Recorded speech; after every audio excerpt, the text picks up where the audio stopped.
Hello everyone, and welcome to the 13 Nights of Magic, a series dedicated to bringing you some of the most terrorizing tales from Magic the Gathering in celebration of this Halloween season. In tonight's episode, I want you to ask yourself a question. Are scarecrows actually scary? These artificial men constructed to bring a human presence to an abandoned field of crops. Sure, their purpose is to inspire fear, but that fear is meant for birds, not people. Yet there's still an unsettling eeriness one gets from observing these false people in tattered clothes. So as I examine scarecrows in Magic the Gathering, keep asking yourself, are they scary? In MTG, scarecrows are a rather obscure creature type and an even stranger tribe. Throughout the history of Magic, very few scarecrows were ever printed. That is, until the Lorewyn block, which saw a surge of this creature type. Yet, even with their representation in Shadowmoor, there have been few new cards developed for scarecrows. The first scarecrows to appear in MTG were the fitting Scarecrow from the Dark and Straw Soldiers from Portal 3 Kingdoms.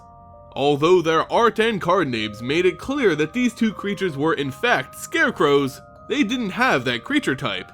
That is, until the Grand Creature Type update came with Lorewyn back in 2007, giving these two OG scarecrows the proper subtype. Scarecrows outside of Lorewyn act as scarecrows in our world do. They're built to mimic a human presence, whether that be in a field of crops to fend off birds, or on the horizon of a battle to trick your enemies. They're typically poorly constructed, made from random debris and parts found in close proximity, and dressed in whatever mismatched or tattered clothing is available. It's this shoddy craftsmanship which gives scarecrows their unique and sometimes terrifying appearance. On planes like Dominaria, scarecrows are usually enhanced by the spells of mages. This allows the scarecrows to move around and even perform minor tasks, making them more effective than those which remain stationary. For the most part, scarecrows are just a helpful tool used by farmers. Despite their appearances, they're completely harmless. That is, as long as you're not on the plane of Lorewyn. Scarecrows on Lorewyn have a much more storied past. Some would even consider those stories nightmares. As with scarecrows across the multiverse, those on Lorewyn were constructed to scare vermin who came to eat from farmers' crops. Yet, thanks to magical enhancements made by Kithkin cobblesmiths, the scarecrows of this plane were able to do much more than just stand vigilantly. These constructs could move, fully function on their own, and even perform complex tasks such as harvesting crops. The Kithkin, a race of short humanoids on Lorewyn, noticed how useful scarecrows could be and began making unique designs for even more jobs. There were scarecrows who could fish, chop down trees, and even aid an artist in their work. The cobblesmiths could only spare what material was readily available, so many of these constructs appear very unstable. They hobble around in jerky motions, struggling to remain stable while still performing their designated task. Since building material was so limited, the Kithkin even used the enchanted wood of dead tree folk, a race of sentient tree on Lorewyn. This would cause the scarecrows to adopt even more aggressive and agitated movements, akin to the intrinsic rage found in such a material. But nevertheless, the scarecrows did what they do best, followed the orders of their creators. But what happens when shadow falls and tools lose their creators and their purpose?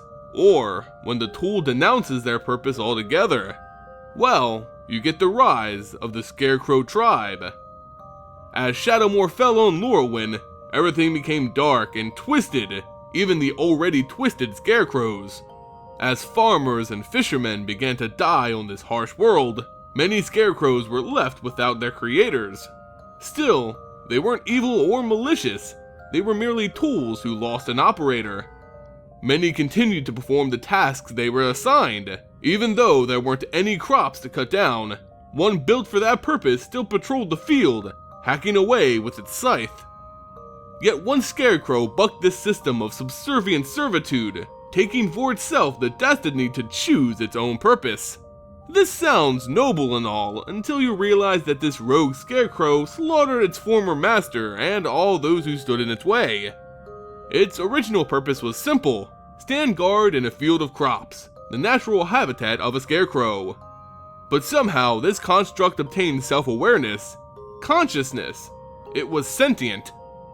As it stood in the fields, it pondered its very existence and questioned this role it was built into. As it quietly contemplated, its resentment towards its creator grew. Eventually the scarecrow snapped, building itself up with new parts, making it larger and stronger. With its new body, it managed to kill its creator and run off into the wilds. As it shambled across Shadowmoor, it witnessed the same abuse it had experienced happening to others of its kind. To each farm it visited, it violently, liberated the scarecrows there. Losing their masters, these newly freed scarecrows silently joined their new leader's ranks. This powerful scarecrow leader became known as the Reaper King. It hunted with its pack of malformed mechanical monstrosities, killing as they pleased. The sound of their clanking parts making their way towards a town was their victims' last warning to leave. The scarecrows and their king made it very clear, so long as darkness reigned on the plain, so would they. Now that you're familiar with scarecrows on Shadowmoor, ask yourself again, are they scary? The Reaper King came to embody the dark world of Shadowmoor. Wizards even used the king's thorn crown as the set symbol. As a tribal leader, the Reaper King is actually really good. It gives other scarecrows that nice +1/+1 buff you're looking for in a leader, while it also destroys permanents as its fellow scarecrows enter the battlefield. What's strange about the Reaper King is its mana cost. Just look at it. For an artifact creature, it sure costs a lot of colored mana. Yeah, technically you could play it for 10 colorless mana, but yeah, no, it's a 5-color creature. But that's actually a good thing when you look at the tribal aspect of scarecrows. As I said earlier, as a tribe, these guys are weird. A lot of scarecrows, at least from the Lorwyn block, benefit from having other creatures of a certain color type in play under your control. Such as the Watchwing Scarecrow, that has flying as long as you control a blue creature and vigilance as long as you control a white creature. And the Blazethorn Scarecrow, who has haste as long as you control a red creature and wither as long as you control a green creature. So you can see how having a leader who is all 5 colors may come in handy. It would literally give these other scarecrows all the buffs. Of course, Reaper King isn't the only way to ensure this synergy. Other scarecrows allow you to mess with the color types of your artifacts as well, such as Scrap Basket, which can become all colors until end of turn. And of course, Painter's Servant, which makes all cards in your deck a color of your choice. There's a surprising amount of synergy that can be done with scarecrows, making them a rather fun casual deck. And that, my friends, is everything you need to know about scarecrows in Magic the Gathering. As a part of this 13 Nights of Magic series, with this video I'll be giving away a copy of the Reaper King to one lucky viewer. To enter for your chance to win this card, all you have to do is be a subscriber to the channel and leave a comment on this video. I'll announce all the winners of this series in a special video at its conclusion on November 1st. This series and its giveaways are brought to you by abugames.com. abugames.com is a leading online store for all things Magic the Gathering, and I really suggest you guys checking them out. In any case, that does it for this video. If you enjoyed it, please consider throwing it a like and sharing it with your friends. It goes a long way in supporting future content. As always guys, thank you all so much for watching, and I'll see you on the next Night of Magic.